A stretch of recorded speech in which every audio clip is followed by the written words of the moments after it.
court ruled in favor of a plaintiff that real estate agents, a couple of the bigger brokerages in the nation, were unfair, deceptive, because a seller is paying for the buyer's commission. That wasn't fair. President Biden saying that they should discount their fees. We need housing that's affordable. So there's definitely some problems that I think agents are going to have to face. Right. You know, nobody really knows exactly how this is going to work. If something doesn't work out in this whole real estate thing, it's like, looks like the attorney industry is a pretty good one to be. Yeah.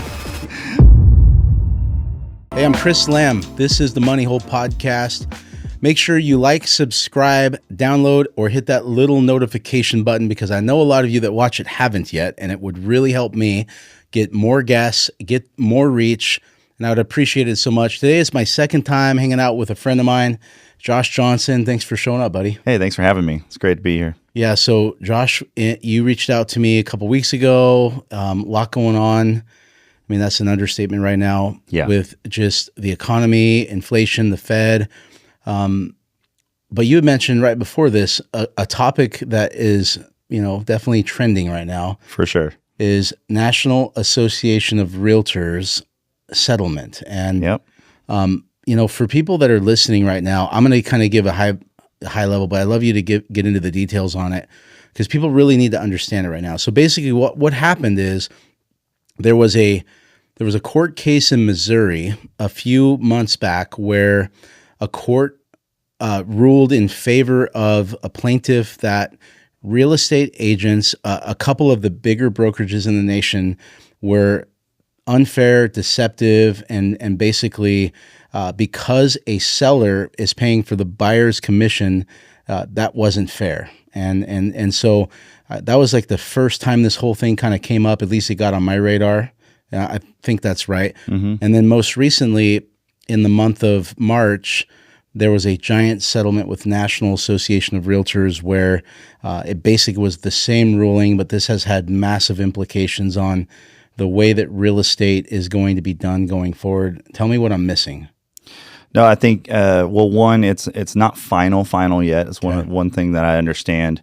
I'm not an expert in it, but I'm reading a lot about it like you are, because it has a huge impact on our industries. Mm-hmm. I'm on the other side of the transaction from you. You're on the lending side, and I'm either on the investor side, or I'm representing other investors, or working on development deals. And so it has a huge implication in the industry as a whole, because it could it go one way or another. There's a lot of things that still have to settle out. But one of the things that I think is really important is that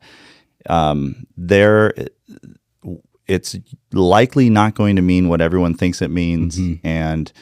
but it also is going to still have huge impacts. Mm-hmm. And I think that ultimately more transparency is good for the consumer. But there are going to be some downside risks that I think every buyer needs to be aware of. Yeah. Before going into buying that first home, if they're a first-time home buyer, especially if they're a less experienced or less, I would say sophisticated type of investor, representation is absolutely important. Yep. But I think there's going to be some really good things, sweeping things mm-hmm. to the industry that are going to be really positive overall. Yeah. Yeah. I don't think that I get asked about this all the time, as recent as an hour ago. And what I kind of think is we're going to have to wait and watch and let this thing kind of play out. Right. Nobody really knows exactly how this is going to work. But what we do know is that the cat is out of the bag, and every homeowner in America now thinks that this fee that was always negotiable before is negotiable. And then you have President Biden saying that they should discount their fees. So there's definitely some problems that I think agents are going to have to face as a result of this. And so when I look at Dodd-Frank, so I've been a lender for 22 years. In 2008, let's go before 2008. Before 2008, mortgage lenders would do loans where we would not have to disclose what's called yield spread premium. And so what that means is if a mortgage lender or a mortgage broker back before 2008 was to offer client A a 6.5%, But client B, with the same loan and the same credit score, down payment, all the features are the same, a 7%, that 0.5% difference meant more money in the lender's pocket. And so when lenders started going out of business, which ultimately led to the Great Recession, what we saw was regulation come in, and that was called Dodd-Frank. And what that did was it basically created transparency. It educated consumers that you should shop for your mortgage, and our industry was never the same since. And what around that time, because I was around during that time, the lenders that were doing loans at the time literally thought it was the end of the world as they knew it. Right. And that there was no way that they would ever be able to be in business, and these were the worst things, government interference, blah, blah, blah. And the fact of the matter is about 90% of the lenders did exit the business at that time. But it wasn't because of these regulations. It was because they created a narrative for themselves, and they weren't willing to do whatever it took to figure out how to adapt, take care of clients, and figure out how to be a professional. And so I really think there is a lot of similarities here, where when I look at this thing, I think there's going to be a massive leveling up for the quality of service from real estate agents. What are you thinking about that? I think that's a great example because really as scary as it is, if you're in the industry and you've been, milking off of this flowing cow of, of just amazing commissions, and you don't have to do very much. And there's a lot of inexperienced agents out there making money, and the other agent who has more experience is actually leading the transaction and holding your hand through it. I have that happen every year. Right now, I just completed a really large transaction where the other agent was super green, and me and our transaction coordinator, we all felt like, wow, we really did everything, both sides of this deal. And it was good that they had representation from an E&O, errors and omission and liability standpoint, but we did all the work. Yeah. And that happens all the time. You have inexperienced agents. I think that's going to change. You're going to have people have to kind of prove their worth in the future as a representative of a buyer or seller. But I think that, it's gonna be interesting to see how this changes, because I think your example is perfect. We want a free market, and crony capitalism. To not get too political, but every industry that has been used to really, really high returns, but using it in ways that aren't totally transparent or not completely, helpful to the consumer, the end consumer, ultimately that's going to come crashing down eventually. Mm-hmm. And I think that the industry is going to be stronger, more stable in the long run. Mm-hmm. You might not have these huge steep curves and these huge, peaks, but you're also going to have huge valleys either. Mm-hmm. And I think that's what the goal is ultimately, is that the end consumer is getting a fair shake in the deal. My concern is in this, there's a period of time that may come where the consumer goes unprotected. And I think that's one of the downside risks of this, is as we knew a disruption was coming. I mean, Zillow was a part of that years ago, right, to kind of get us out of this idea of this exclusive MLS that only an exclusive party or groups of people had access to. I mean, once back in the day, before I was an agent, I don't know, it was a book. You had to go to an office, and it was a book that got updated by your board of realtors. Those things were on newspapers. Yeah. And I can't imagine how difficult it would have been for a buyer back then, and even a buyer's agent, mm-hmm. to do a deal. Yeah. It's changed, and those disruptions have been really beneficial to the end buyer at the end. But the industry has also evolved, so it made agents become more sophisticated in understanding some of the law, the contracts, why they exist, helping a buyer through the process, the negotiation process. What are the ways that you can negotiate legally, and kind of all the levers that can be pulled. If you're not doing this day in and day out, it's difficult to know what you can and can't do. Yeah. And I think that a buyer's agent is immensely important. The thing that surprises me, and I'm wondering how you feel about this, the thing that surprises me about this is, as we pursue kind of something better ultimately for the end consumer, just say the buyer. Let's use a first-time home buyer, for instance, because You do a lot of those kinds of deals. It gets reset every 3 years, doesn't it? Something like that. Like if someone goes out of the market and then come back in, first time home buyer doesn't necessarily mean that was their first time they ever bought a home. Yeah, 3 years. Yeah. Okay, so you have a lot of first time home buyers that come in and out of the market, and so using them as an example, I mean, I was thinking about commission, and the history of commissions was actually always paid by a seller. Yep.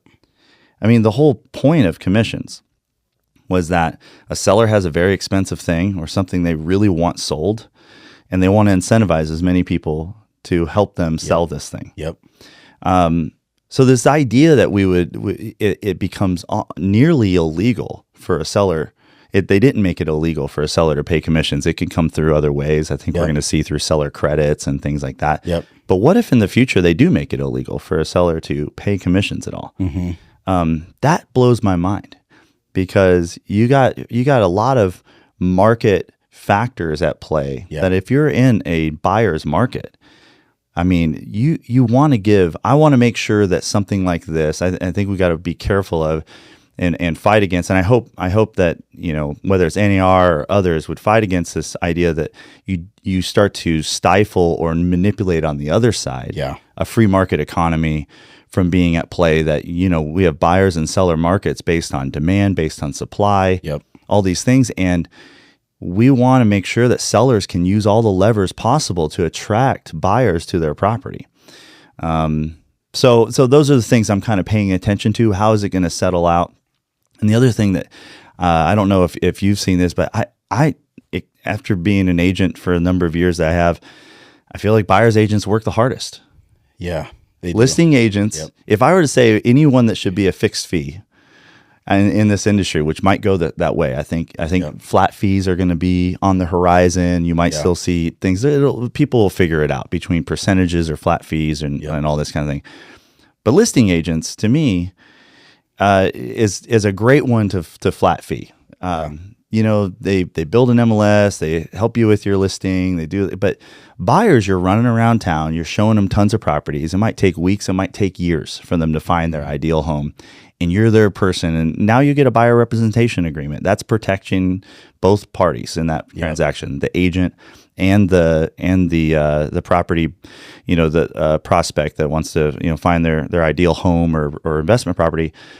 So everyone's protected in that, but it could take a long time before you ever close a transaction. You're spending hours and hours and hours.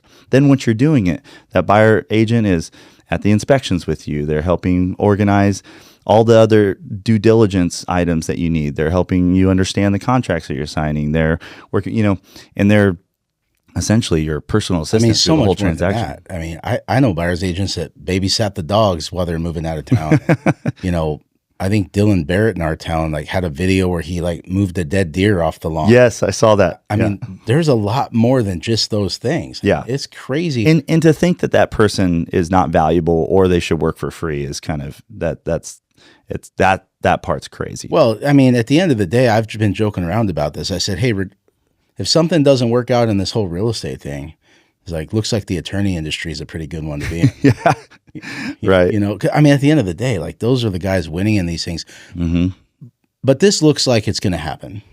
And I think that what people have to do anytime disruption's happening is you have to learn how to roll with it. You have to figure out how to profit from it.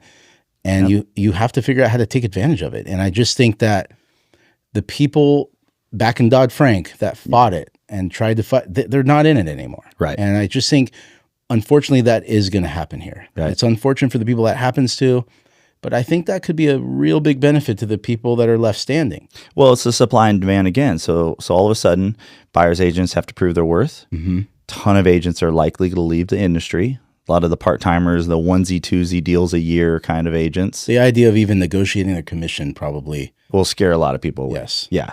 And I think that's good. So then supply and demand, right? So then less buyer's agents out there, people willing to go run around town for you. That means there's going to be more volume. So with more volume, the downside for the buyer, the actual person being represented, is you have a little less one-on-one personal touch. I mean, you know it in your years of having tons of demand, all the refis you guys did a couple years back, it's hard to make every client happy during that time with communication because you're limited on time. It's impossible. And I think that could come, like if we go through another surge in like a seller's market, another seller's market surge like 2021, I think buyer's agents are going to be running like chickens with their heads cut off, trying to help as many people. I think we're going to need more AI with transaction coordinating. I think we're going to need more tools to make those jobs easier so that they can do the personal human stuff. Yeah. The other thing I was thinking about is in California, it's kind of common practice that a buyer's agent shows up to the inspections. Mm-hmm. I just bought a place in Bentonville, Arkansas, and they don't go to the inspections. They're not actually allowed to. Really? Yeah. So the home inspector, and their home inspection was really cool. Actually, it was a lot more than here. It was like $700, but this guy, he did so much more. There's really comprehensive report, and part of what he does is he does a Zoom call and he goes over everything with you, the high stuff that you should negotiate, the stuff that's normal wear and tear. Nice. And so I wonder, like when I think about the time spent on a transaction as a buyer's agent, the inspections is a lot of time. Mm-hmm. And so for me, I'm wondering, like, is there going to be a way that the agents will no longer need to be engaged with the inspections? And because you're going to have to create bandwidth, because if you're going to try to make a certain amount of money while giving good service, you're going to have to figure out how to create more time. And so that's unfortunately where I see quality going down. Yeah. I want to just touch on a couple things. So I agree with everything you're saying. I think that the one thing that is true is that not all buyer's agents are created equal. Right. And so I'll give you a couple examples. I was on a Zoom call about 2 hours ago with some friends of mine who were buying investment properties out of state. And they told me that every single city that they were looking in, they would try to get a referral to a realtor, and the realtor would not call them back or would say they were going to send them an email and didn't. And so they end up finding the properties on their own and going directly to the listing agent. And, this property that I'm closing on in Arkansas, I mean, I met with a realtor over there when I was visiting my family, and like, he knew that I was qualified. I'm kind of in the business. I have money. And we had a great time. He bought me a coffee and he said, I'll send you some listings. I never heard from him again. So I found a property on Zillow and I called a gal and she's representing me. She's done an okay job. But I just think that the level up in quality of service is going to be one of the best things that happens for the clients. Another agent friend of mine who's a little pessimistic, but he was telling me the other night, he was kind of going through this and he was like, hey, so let's just say that you're buying a $600,000 house. He's like, are you going to pay me $18,000 to show you around and buy that house? I said, well, that depends on two things. It depends on what your presentation was and what your value proposition was. Like if you're going to call in the neighborhoods I want to live in and find properties that are not on the market and present them to me, that's really valuable. If you're going to help me write an offer in a competitive situation and you have a track record for getting your offers accepted because you have really strong relationships and you know how to get an offer accepted, that's really valuable to me. But if it's anything I've experienced in the past where a lot of times I find a property and email it to a realtor and they send me a DocuSign, that's not worth $18,000 to me. Right. And I don't think that's worth $18,000 to anybody else. Mm-hmm. I said the second thing it would depend on is what's everyone else charging? And that's where I see a little bit of a risk for realtors right now is it going to be a race to the bottom like it has been for lending? In the lending industry, the average mortgage company, independent mortgage company over the last 2 years has paid $1,200 a loan to stay in business. There was a company, one of the best well-run companies that recently went out of business nationwide. And I know some people that knew what was going on with that. He was cutting a check for $10 million a month to stay in business for 13 months before he finally decided to cut, because we are all doing what's called concessions right now, trying to help people deal with rates. And so that's one of my bigger concerns. I'd love to hear you talk about that is, what are some of the things agents can do to try to somewhat hold a standard? Because if it becomes a race to the bottom, I see that getting really messy. Yeah. Well, I think one thing buyers are going to ask is like, hey, I'll pay you whatever, just negotiate in the contract. So I think first we're going to see people negotiating their commissions to be paid by the seller, but through credits. Mm-hmm. I think where it's going to come up, you have to have that buyer representation agreement though that says if not, what will you pay me? So there's going to be those tough conversations early on. I'll tell you a deal I'm working on right now as a representing a buyer, and they signed a buyer representation agreement. They are going to build a custom home. It's on land. Seller will not pay any commissions. My buyers, no problem paying commission. Does it impact? They want representation. They want to be protected. They came to me because of my expertise in land, my understanding on how to evaluate what is buildable, how kind of feasibility with some of these things. I can talk through that. They can ask a lot of questions from a construction standpoint and a real estate standpoint. And so they're willing to pay a commission to me, even though they aren't, as the sellers are not willing to pay. But they're in a position they can, right? So they're a higher net worth. They're going to be building a custom home that's over $1 million. That's not the everyday buyer. Right. So I've represented just a couple of weeks ago, a first-time home buyer that bought a home. They would not have been able to pay me. Yeah, most won't. Yeah. Even if they wanted to, they're not going to be able to. And that's where I think it gets interesting. But I'll tell you, that first-time home buyer took me a lot more time. It did. Yeah. And you made a lot and less. It was a $300,000 deal for a house, whereas this land is actually worth more than that house I sold for the. So you go, okay, you're spending more time, but they're actually less able to pay, and they're gonna, in the end, a race to the bottom is actually gonna look like less representation for the people that need it most. Yeah, that actually gives me hope. I really don't think it's going to end up where buyers agents are going to take a huge haircut. And I do think the ones that are left throughout this, they'll probably end up doing better. I'll give you another example. I was talking to a friend of mine up in Washington on Monday, and he said, Chris, I've been doing this since 2019, man. He's like, I don't know if you know that, but in Washington, they don't put the buyer's commission on the MLS, and they've been doing buyer broker agreements since 2019. Now, not everybody does it, but a lot of them do. And so he has them sign it, and he shows them that he's got this secret seller program where he identifies off-market properties for them. He has the one close offer. Those were actually the examples I got from. And he's actually teaching agents how to do this because he's been really successful at it for, since 2019. So I think that there are some templates out there in states that have been following this rule that people should really pay attention to. Because I think we have a lot to learn from the people that have been ahead of us on this. And, I think that buyer's agents work really hard. The ones that are really in this full time, given, I see it firsthand as a lender. Like you said, how many agents have to walk the buyer's agent through the deal? Or how many times could a deal fall apart? And if it wasn't for one of the agents on one of the sides stepping in and saying, no, all we have to do this and this, and we can get these buyers to the finish line. Right. So I'm really optimistic about it, Josh. I think it's going to turn out to be a huge blessing for a lot of people.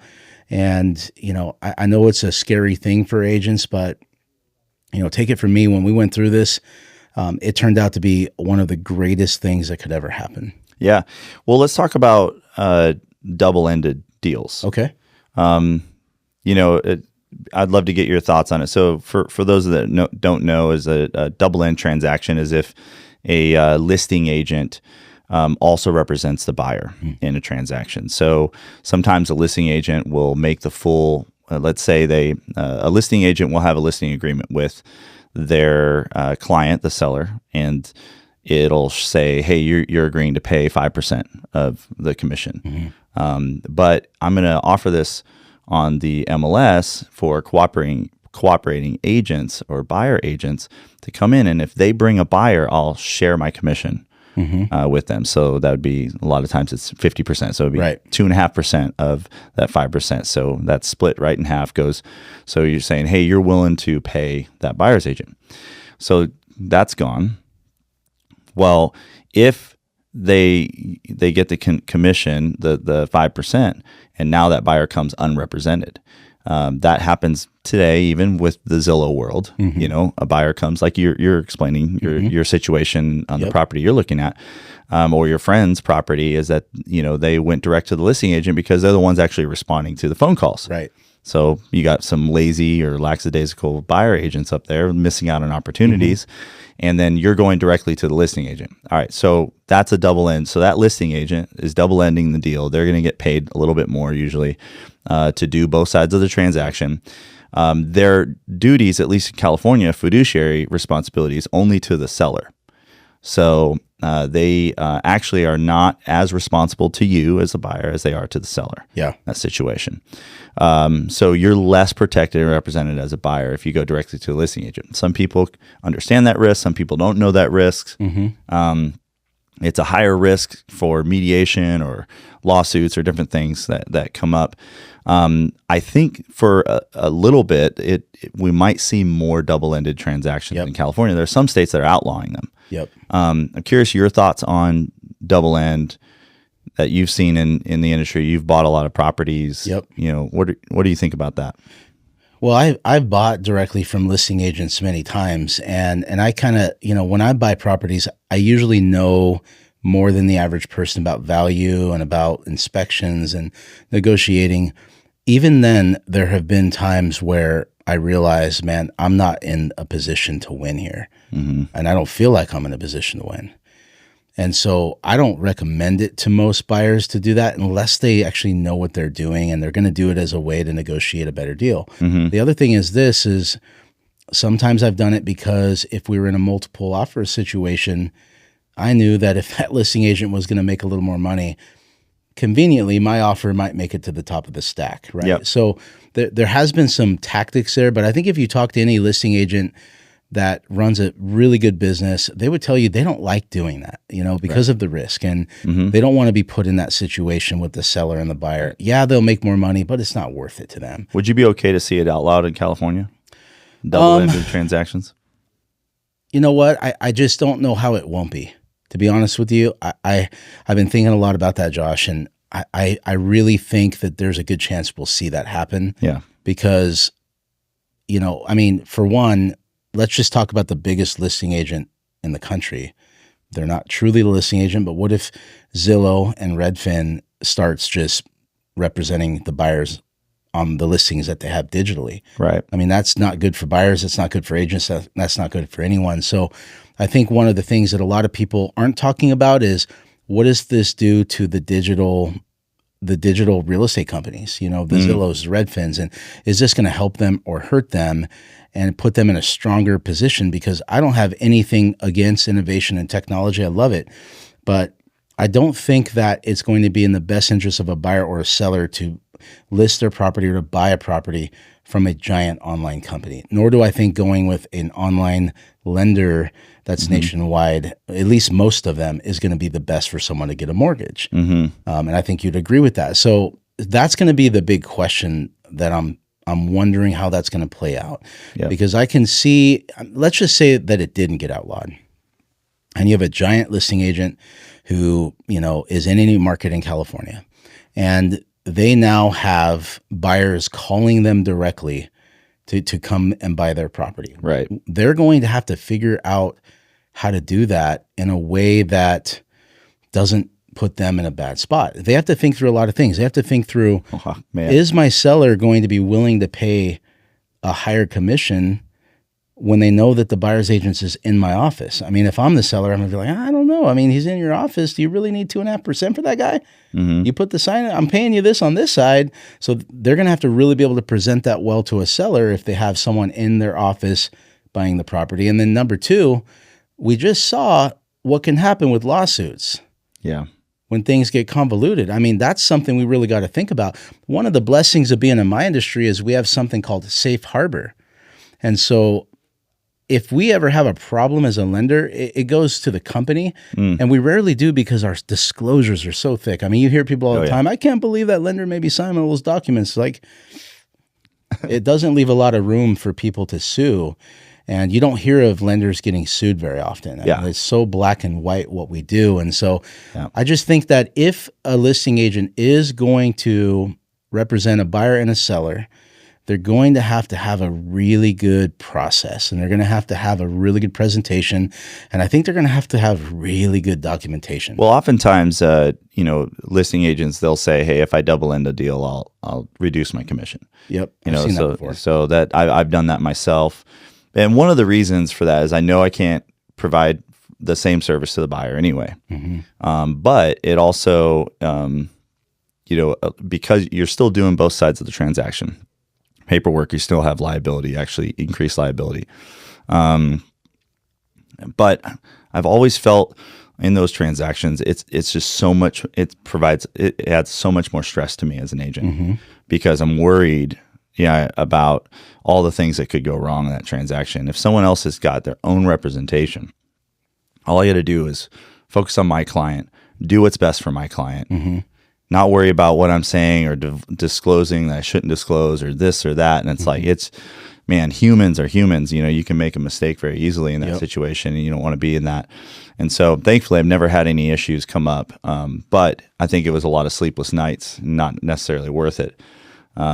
So I think that if I'm with you, I think it probably does go away eventually. I think. And you're talking agent. I mean, agent. There's offices with lots of agents. We're not talking about that. No. We're talking like if you have it listed and they come to you directly. Yeah, I think we would have to get into not a brokerage double end, because you can have a large brokerage, that has 50 agents, and you got one person, Joshua Johnson, representing a listing agent. Someone else in that same office represents a buyer. I'm not talking about that. That technically is double ending on the brokerage side, but I'm actually talking about as the individual. I think a lot of agents are not working out of an office. Right. So there's not a lot of collusion happening in an office where I'm rubbing shoulders with my bro and I'm like sharing details and the clients are getting screwed in the end. Like, that's not really happening. There's not a lot of that. Very rare. It's a lot of remote work in our industry. And it's even more so happening. I'm seeing as the industry is consolidating into these larger like online brokerages, say EXP or Real Brokerage or places like that, you're seeing more remote work type of system. So even your TC is remote, the transaction coordinator, everything. I mean, the industry is becoming more, it is it's a lifestyle type business. But I think there's pros and cons to that. What do you think about house prices? So I was thinking about this. Let's say all of a sudden in the short term, I think people are going to think, well, house prices should come down about 2.5%, 3%. And maybe that's true. What do you think might happen if you're looking at the eight ball? I don't see it. I don't think so. I mean, first of all, we don't know that commissions are going to get cut 2.5%. It's likely that they're not. I mean, I think we just talked for a half hour why that can't happen. Like it might come down here and there, but I think that the agents, I mean, honestly, there's no cap on commission. Like if an agent wants to charge me 5% and to list my home and 3% to a buyer's agent, like if they can negotiate that and prove their value, they can do it. Yeah. You may see, and we see that sometimes on land. Totally. On lower value, on lower priced properties, you see higher commissions sometimes because it's hard to get someone motivated to spend that much time for a $500 commission. Totally. Well, like let's say I'm a flipper and I want to buy and, rehab properties and sell them. That's a hard job for a realtor. And, could you justify saying that, hey, if I find properties like this for you, I want 4.5% buyer's agent? Well, I mean, depending on the margin, I mean, there's that might be a way for you to motivate your agent to work harder for you. Yep. So we're not actually talking about agents or commissions going away. And if that's the case, then how would prices go down? And I can see the argument, but I mean, it goes back to the same thing that we've talked about for the last 3 years, which is supply and demand. And that problem is really bad right now, and it's only getting worse. So I don't see it. I mean, I think there was just a post this week that the average home price went up by 6.5%. Yeah. Well, So that's interesting. Most people may not know that, appreciation is something that happens with property, especially in California. We're definitely an appreciation market. In some states like Alabama, maybe not so much. Maybe it's more of a cash flow market if you're going to have rental property. But here, a lot of your equity or wealth is built through appreciation in California. And in a kind of a a more moderate to normal market like Reading, we historically saw take the 3 years little blip that we had a couple years ago out of it. We typically saw 1 to 2% appreciation year over year on a property value. Would you say that's about right? I mean, I would say that's probably true. I mean, statewide, it was an average of like 5.6 for the last 60 years. Yeah. Okay. So you take that. So if let's say, everyone thinks house price is going to go down about 2.5%, 3%. You're talking about a half a year, maybe 2 years max of appreciation that you're able to save. But appreciation is going to catch up, and your house price isn't really going down. So really, the key is get in the market and get into the deal that's a good deal. Mm-hmm. And I think that this I would say if you're not a sophisticated buyer, make sure you're represented. Negotiate your fee. Find someone that actually proves their worth and is someone that's going to work hard for you. They're going to respond to your calls. They're going to frame their emails in a way that puts the deal in the best light. They're going to negotiate and be man. I've run into so many people that are just not great to work with. Mm-hmm. Does that have an impact on your offer? It absolutely does. 100%. Make sure that the person that you're working with has a great rapport with other people in the industry. Mm-hmm. Those are all the things, like when you're going to hire someone, it's like hiring a dog sitter. Like you really care about, or a babysitter or whatever, it's like someone's going to clean your house.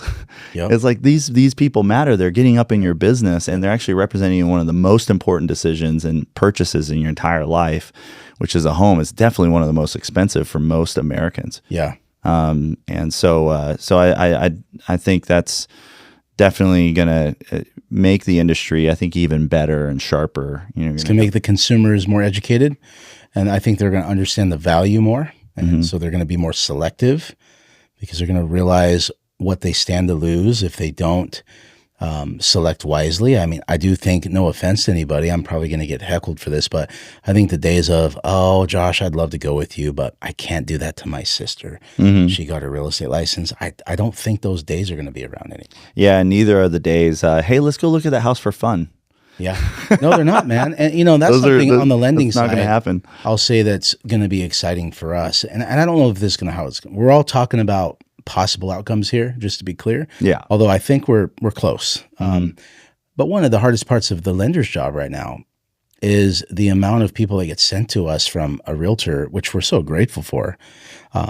But they're like, oh yeah, I live in a hotel, or I'm homeless. And it's just like, we're not a telemarketing company, So I think what's going to happen is if agents have to sit down and have someone sign a buyer broker agreement, which I think they'll probably do it before they refer them to the lender. Yep. The quality of the transaction on the loan side will go up. That'll be good for you guys. I think it will. That's really great. Do.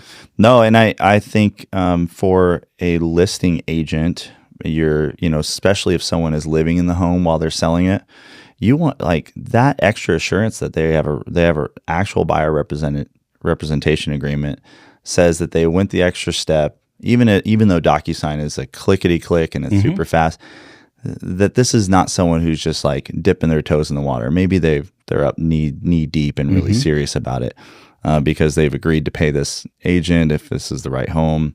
It's just, there's some good things about it.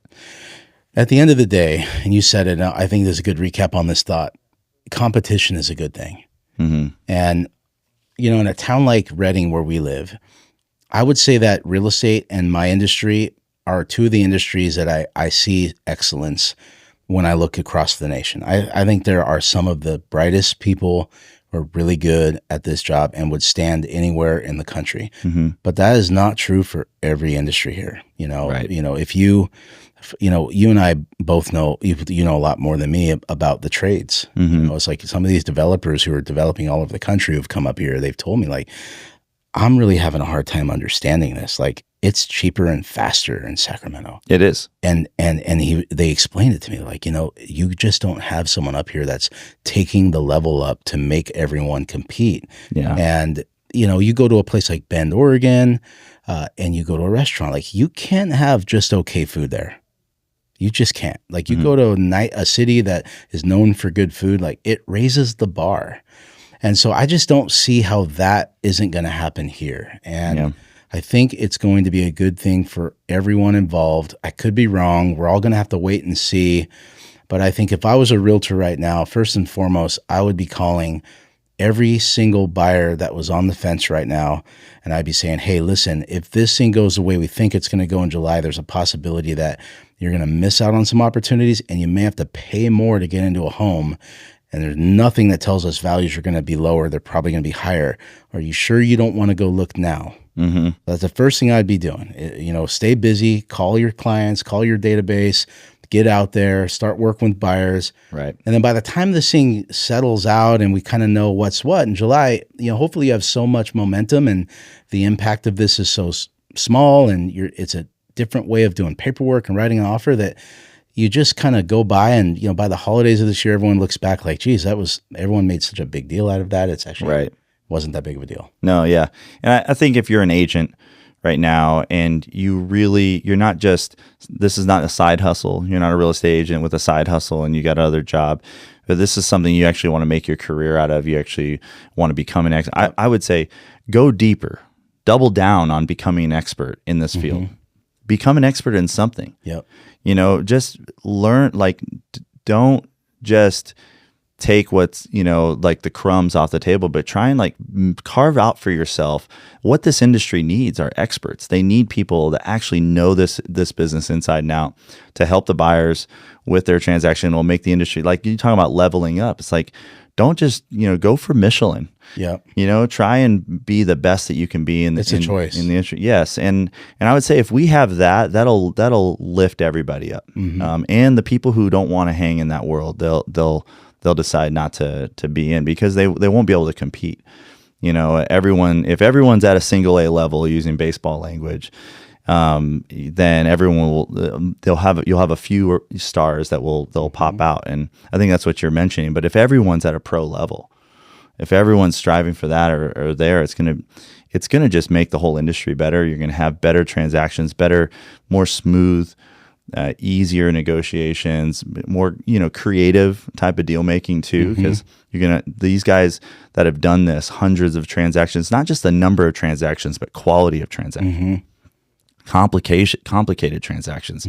Working with an agent that's been through all of it. They've been through probate deals. They've been through, these deals that have crazy things come up in where you got to tent the house in order to get it to pass a Section 1 clearance and a pest clearance. They've been through transactions where you qualified and then didn't qualify midway, and then you qualified again, and an agent that knows how to figure things out and work with a lender and a buyer and and all these complicated types of transactions, whether it's commercial or I think we're going to see people niche more. I think commercial guys are going to go deeper in commercial. I think residential, you might even find these niches, which kind of exist now, but not totally the way that we might see, which will be like in senior, relocation, people, job relocation, buyers agents, agents that, specifically get certified in first-time home buyer situations and FHA and really being experts in that. Listing agents that can, that also have similar certifications where they can have a house already ready for an FHA type loan and all these things, or a VA type situations. Or I think we just might find more niches, which could be good. I'm getting emails all the time, like, hey, get certified in this and come join our class or our program to get this designation. And that tells me the industry's already starting to catch on. Like, hey, if you can add this to your email signature that says that you're designated as a buyer's agent, this platinum level buyer's agent, all of a sudden you'll stand out, and we're going to see those kinds of things come up. Yeah, I want to end on that thought. You said something really good, and I also have those conversations with people that are afraid of this as a real estate agent, and I think that was really good what you said. People have to realize they have a choice. Like, if you're either going to be a casualty or you're going to find a way to win. And I think that this is either going to motivate you to do the things you always should have been doing, and to finally reach down and figure out how to compete, how to negotiate, how to sell yourself, how to present, how to add value, how to negotiate, how to show up on time and leave on time and do all the things that professional people do, or you just have to be honest with yourself and just say, I'm not going to do that. And that there's nothing wrong with that. But there isn't going to be any victims in this. Like, everyone gets to make a choice here. Yep. And, I remember a few years ago, there was an agent that retired and he did a lot of business. And I was sitting down with a friend of mine who's an agent, and he said something, I don't remember what it was, but it was almost as if because this agent and his transaction count is now gone, all of a sudden I'm going to do more business. And I told him, I said, dude, you won't do one more deal than you did last year. And he looked at me like, what do you mean? I said, all that business is just going to get absorbed amongst the market. Like, you will only do more business if you decide you're going to do more business. Right. He's not the key to you doing more business, and he's not keeping you from doing more business. That's right. You are. Right. You are the solution to your own problems and your own income. So just be super clear on that. And I think that's what people really need to think about here. So Yeah. Josh, thank you so much for having this conversation. I hope you guys get some value out of this as consumers, home buyers, homeowners. Hopefully you got some ideas. You can keep an eye on this stuff. We're going to be posting more about it. I appreciate you so much. Have a great day.